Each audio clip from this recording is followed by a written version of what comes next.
आज हम George Eliot के एक बहुत ही खास उपन्यास मिडल मार्च पर थोड़ी गहराई से बात करेंगे। जी हाँ, मिडल मार्च 19वीं सदी की इंग्लैंड की कहानी। बिल्कुल। और कई लोग इसे महानतम अंग्रेजी उपन्यासों में से एक मानते हैं। हमारे पास आज कुछ लेख और विश्लेषण है जो इस विशाल कहानी की पड़ताल करते हैं। ये सिर्फ एक कहानी नहीं लगती, बल्कि उस दौर का एक पूरा समाज, उसकी महत्वाकांक्षाएं, उसकी सीमाएं, सब कुछ इसमें दिखता है ना? बिल्कुल सही कहा। मिडल मार्च की खासियत ही यही है कि ये किसी एक हीरो या एक ही कथानक पर नहीं टिकी है। हाँ। एलियट ने एक पूरा समुदाय बुना है जिसमें कई जिंदगियां हैं जो एक दूसरे से टकराती हैं, एक दूसरे को प्रभावित करती हैं। अच्छा। और इसे यथार्थवाद का शिखर कहने की वजह भी यही है।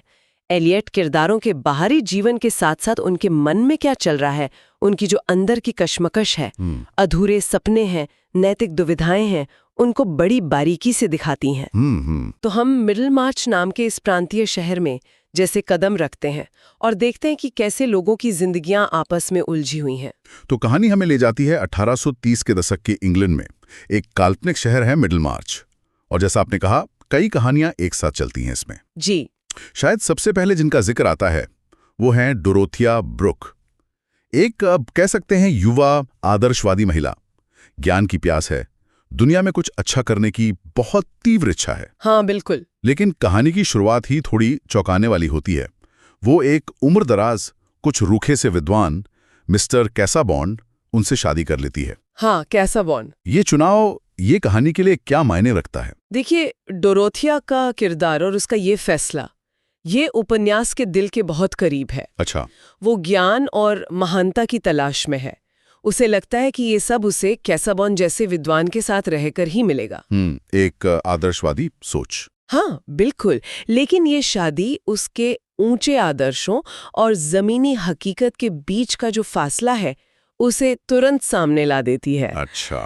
पर दिलचस्प बात यह है कि एलियट उसे सिर्फ एक भोली भाली आदर्शवादी की तरह नहीं दिखाती।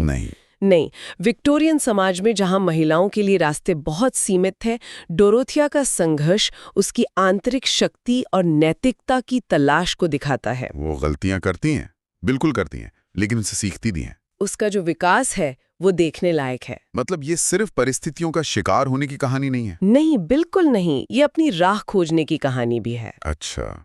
और फिर हैं डॉक्टर टर्टियस लिडगेट, एक और महत्वाकांक्षी युवा। जी हाँ, लिडगेट। लेकिन उनका क्षेत्र अलग है। वो चिकित्सा विज्ञान में नए सुधार लाना चाहते हैं। मिडल मार्च के जो पिछड़े तौर तरीके हैं उन्हें बदलना चाहते हैं। बिल्कुल। इरादे तो उनके भी नेक लगते हैं, लेकिन कहीं ना कहीं वो भी उलझ जाते हैं। हाँ, लिडगेट की कहानी डोरोथिया की कहानी की तरह ही है। मतलब उसी आदर्श और यथार्थ के टकराव को दिखाती है, लेकिन एक अलग धरातल पर। कैसे? वो पेशेवर सफलता चाहता है, वैज्ञानिक प्रगति चाहता है, लेकिन सामाजिक दबाव है, पैसों की तंगी है, और शायद सबसे बढ़कर उसका रोसमंड विंसी जैसी खूबसूरत, लेकिन कह सकते हैं थोड़ी उथली महिला से शादी करने का फैसला। वो उसके सपनों के आड़े आ जाता है। उसकी कहानी दिखाती है कि नेक इरादे और प्रतिभा भी कई बार सामाजिक ढांचे और व्यक्तिगत कमजोरियों के सामने कैसे लाचार हो सकते हैं। तो ये दोनों मुख्य किरदार डोरोथिया और लिडगेट एक तरह से मिडल मार्च में बदलाव लाने की कोशिश कर रहे हैं। हाँ, कोशिश तो कर रहे हैं। एक बौद्धिक और नैतिक स्तर पर, और दूसरा वैज्ञानिक और सामाजिक स्तर पर। लेकिन शहर का माहौल और उनके अपने चुनाव उनके रास्ते मुश्किल बना देते हैं। बिल्कुल। और यहीं पर बाकी किरदार भी बहुत अहम हो जाते हैं।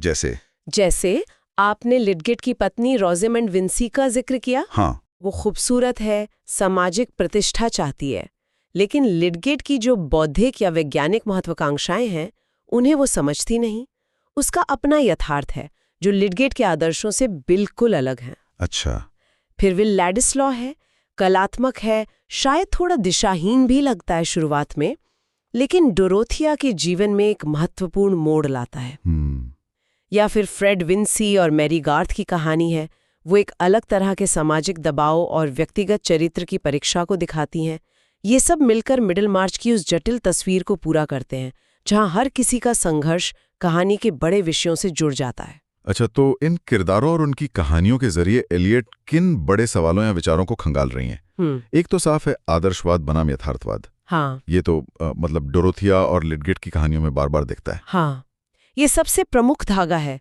लेकिन एलियट का कमाल ये है कि वो इसे सिर्फ एक बाहरी टकराव की तरह नहीं दिखाती। अच्छा। वो किरदारों के मन के अंदर ले जाके दिखाती हैं कि कैसे हम खुद अपने आदर्शों को लेकर भ्रम पाल लेते हैं, कैसे हमारी इच्छाएं हकीकत से टकराती हैं।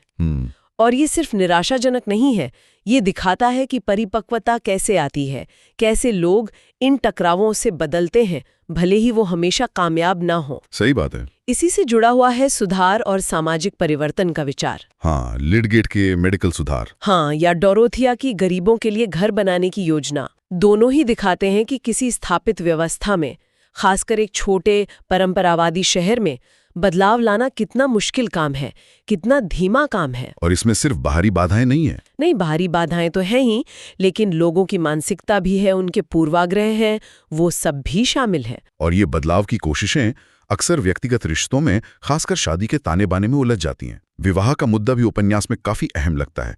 कई तरह की शादियां दिखाई गई हैं। निश्चित रूप से बहुत अहम है। डोरोथिया और कैसाबोन की शादी, वो बौद्धिक अपेक्षाओं पर आधारित थी, जो पूरी तरह असफल रही। लिडगेट और रोसमंड की शादी बाहरी आकर्षण पर टिकी थी, जो आपसी समझ की कमी के कारण एक बोझ बन गई। बिल्कुल। फिर फ्रेड और मैरी की कहानी है। वो शायद ज्यादा यथार्थवादी और आपसी सम्मान पर आधारित रिश्ते की संभावना दिखाती है। तो एलियट इन शादियों के जरिए क्या दिखा रही हैं? वो उस दौर की सामाजिक सच्चाई को भी उजागर करती हैं, जहां शादी अक्सर एक सामाजिक और आर्थिक समझौता होती थी। व्यक्तिगत खुशी या अनुकूलता वो शायद उतना बड़ा पैमाना नहीं था। ये उस तनाव को दिखाता है जो समाज की उम्मीदों और व्यक्ति की अपनी इच्छाओं के बीच होता है। और इससे सीधे तौर पर जुड़ा है विक्टोरियन समाज में महिलाओं की स्थिति का सवाल। बिल्कुल। डोरोथिया जैसी बुद्धिमान और महत्वाकांक्षी महिला के लिए कितने कम रास्ते खुले थे, ये तो साफ दिखता है। हाँ, ये उपन्यास का एक केंद्रीय सरोकार है, कह सकते हैं। डोरोथिया की बौद्धिक प्यास है, समाज सेवा की इच्छा है, लेकिन उस समय के पुरुषों के वर्चस्व वाले समाज में उसे कोई सीधी राह नहीं मिलती। नहीं। उसे अपनी महत्वाकांक्षाओं को पति के जरिए पूरा करने की कोशिश करनी पड़ती है, जो विफल रहती है। रोसमंड विंसी दूसरी तरफ, वो सामाजिक सफलता के लिए जो सीमित साधन उपलब्ध थे, जैसे शादी, उनका इस्तेमाल करती है, लेकिन उसकी अपनी सीमाएं हैं। सही। एलियट बहुत बारीकी से दिखाती हैं कि कैसे समाज महिलाओं की बुद्धि और उनकी आकांक्षाओं को सीमित करता था, नियंत्रित करता था। और ये सब घटोड़ा है प्रांतीय जीवन की पृष्ठभूमि में। ये जो मिडिल मार्च शहर है, ये खुद एक शक्ति की तरह महसूस होता है, जैसे अपने निवासियों को आकार दे रहा हो। क्या ये सिर्फ एक सेटिंग है या उससे ज्यादा कुछ है? नहीं, ये सिर्फ एक पृष्ठभूमि नहीं है, ये लगभग एक किरदार है। अच्छा। एलियट दिखाती हैं कि कैसे एक छोटे शहर का बंद माहौल, वहाँ की गपशप, छोटी सोच, परंपरा का दबाव, लोगों के फैसलों को, उनके अवसरों को और यहाँ तक कि उनके चरित्र को भी प्रभावित करता है।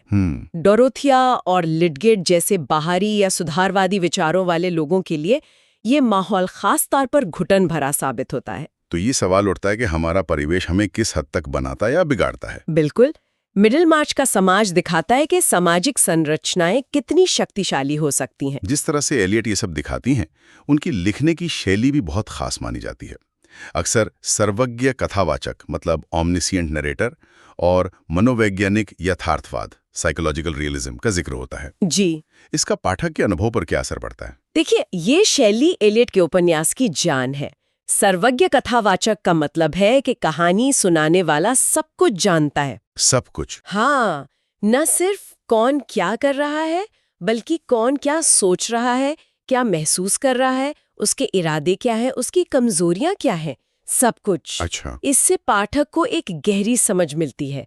हम किरदारों के साथ हमदर्दी महसूस कर सकते हैं या उनकी आलोचना भी कर सकते हैं, क्योंकि हम उनके अंदरूनी सच को जानते हैं, जो शायद दूसरे किरदार नहीं जानते। तो ये सिर्फ घटनाओं का ब्यौरा नहीं है, ये मन के अंदर की यात्रा भी है एक तरह से। बिल्कुल, और यही मनोवैज्ञानिक यथार्थवाद है। किरदार कागजी नहीं लगते, वो असली इंसानों की तरह जटिल लगते हैं, विरोधाभासी लगते हैं, बदलते हुए लगते हैं। हम उनके नैतिक संघर्षों को करीब से देखते हैं। एलियट हमें सिर्फ कहानी नहीं सुनाती, वो हमें सोचने पर मजबूर करती हैं, इन किरदारों के फैसलों के बारे में, उनकी नैतिकता के बारे में और शायद अपने बारे में भी। सही। उनकी नैतिक गंभीरता का मतलब यही है कि वो हल्के में कुछ नहीं लेती। हर चुनाव का एक वजन होता है और सामाजिक दृष्टि का मतलब है कि वो व्यक्तिगत कहानियों के जरिए पूरे समाज की संरचना, उसकी कमियों और ताकतों पर टिप्पणी कर रही हैं। इसीलिए इसे प्रांतीय जीवन का उपन्यास कहना बहुत सटीक लगता है। हाँ, बिल्कुल सटीक है। ये एक छोटे दायरे में पूरे मानव अनुभव और सामाजिक ताने बाने का गहरा विश्लेषण है। तो अगर हम इन सब धागों को एक साथ समेटें तो मिडिलमार्च से क्या मुख्य बातें निकल कर आती हैं? हमने देखा कि ये 19वीं सदी के इंग्लैंड के एक छोटे शहर में कई जिंदगियों का जाल है, जहां आदर्श हकीकत से टकराते हैं, जहां व्यक्तिगत महत्वाकांक्षाएं सामाजिक बाधाओं से जूझती हैं, जहां प्रेम और विवाह जटिल सामाजिक समीकरणों का हिस्सा हैं, और जहां सुधार की इच्छा अक्सर इंसानी कमजोरियों और व्यवस्था की जड़ता के सामने दम तोड़ देती है या बदल जाती है। हाँ, संक्षेप में कहें तो मिडिलमार्च हमें दिखाता है कि जीवन कितना जटिल है और अक्सर अधूरा होता है। अधूरा? हाँ, मतलब महान बनने की चाह रखने वाले लोग भी साधारण जीवन जीने पर मजबूर हो सकते हैं, और छोटे छोटे रोजमर्रा के फैसले भी कितने बड़े परिणाम ला सकते हैं। ये उपन्यास हमें सिखाता है कि दूसरों को समझना कितना मुश्किल है, और शायद खुद को समझना भी, क्योंकि हर किसी के अंदर अपनी दुनिया, अपने संघर्ष चल रहे होते हैं। सही कहा। और इसकी प्रासंगिकता आज भी इसीलिए है क्योंकि ये बुनियादी मानवीय सच्चाइयों की पड़ताल करता है। महत्वाकांक्षा, मोहभंग, प्रेम, ईर्ष्या, नैतिक दुविधा, सामाजिक दबाव, ये चीजें समय के साथ बदलती नहीं हैं। नहीं बदलती। किरदारों के इरादों को समझना, उनकी गलतियों को, उनके छोटे बड़े बलिदानों को समझना, ये हमें अपने जीवन और अपने समाज को भी बेहतर ढंग से देखने में मदद करता है। तो ये थी जॉर्ज एलियट के कालजयी उपन्यास मिडिलमार्च की दुनिया में हमारी आज की बातचीत, एक ऐसी रचना जो अपने किरदारों की जिंदगियों के जरिए हमें मानव स्वभाव और समाज की गहरी समझ देती है। जी बिल्कुल। ये सिर्फ विक्टोरियन इंग्लैंड की कहानी नहीं है, कहीं ना कहीं हम सब की कहानी भी है इसमें। हाँ, और जाते जाते एक सवाल छोड़ जाते हैं शायद। राइट। एलियट ने दिखाया कि कैसे मिडिलमार्च का समाज व्यक्तिगत आकांक्षाओं को सीमित कर सकता था। आज हम एक ज्यादा जुड़ी हुई दुनिया में रहते हैं, शायद ज्यादा खुली दुनिया में, लेकिन क्या आज भी हमारे अपनी मिडिलमार्च मौजूद है? अच्छा सवाल है। क्या आज भी सामाजिक अपेक्षाएं, आर्थिक दबाव या हमारी अपनी आंतरिक सीमाएं हमें उसी तरह रोकती हैं जैसे डोरोथिया या लिडगेट को रोकती थीं? ये सोचने वाली बात है कि व्यक्तिगत आदर्शों और बाहरी दुनिया की वास्तविकताओं के बीच संतुलन बनाने की चुनौती क्या वाकई कभी पुरानी होती है